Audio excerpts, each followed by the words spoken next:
A jury in the United States has found Elon Musk not guilty of fraud over a tweet about Tesla. Mr. Musk was being sued by shareholders who claim they lost billions following tweets by the founder of the carmaker that he was taking the company back into private ownership, something which never happened. Summing up, the lawyer for the shareholders said that the billionaire was not above the law, while Mr. Musk's attorney said his client was not a tweeting monster. James Clayton has been following the case. But I'm curious, what do you guys think? Elon Musk seemed nervous after he'd given evidence. How did I do? He asked the media outside. And to be fair, he had a lot to lose, potentially billions, in fact. I think so. All right. In terms of an individual tweet, this tweet had already been extremely costly. In August 2018, he tweeted out that he had funding secured to take Tesla private.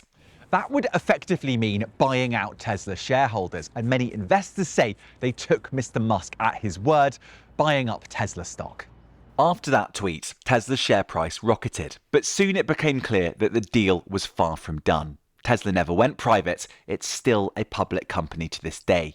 And when that became clear, the share price duly fell. Investors lost big money.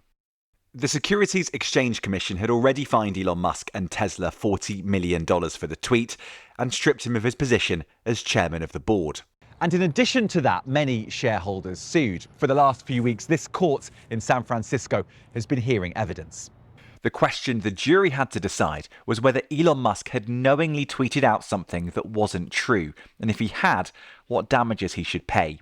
Mr. Musk argued in court that he'd acted in good faith, and after deliberation, the jury concluded he did not have to compensate investor losses.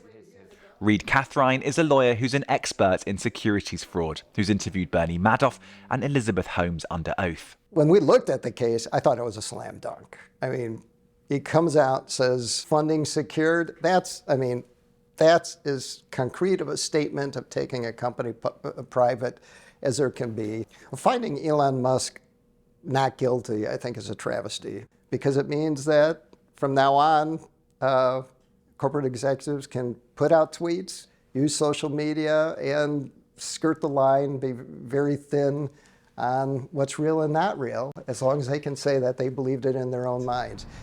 Many legal experts thought that Mr. Musk would lose this case. They were wrong. It means that one of the world's richest people has just saved himself potentially billions of dollars.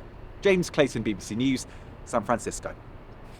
Well, Tony Nash is an economist and founder of Complete Intelligence, a finance-related AI platform. He says the verdict means CEOs can be less careful about what they say in public, and it makes the landscape more perilous for investors.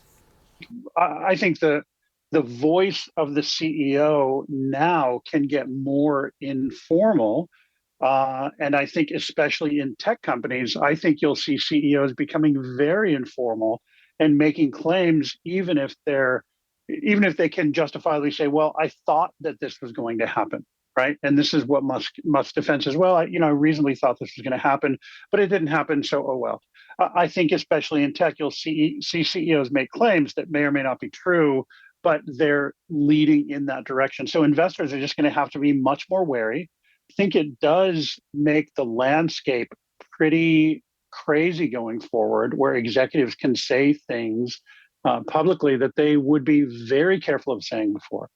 So if you're an investor, I think you now have to look at the formal declarations, regulatory filings to find out real information. Musk has just made this an incredibly informal way of talking with people.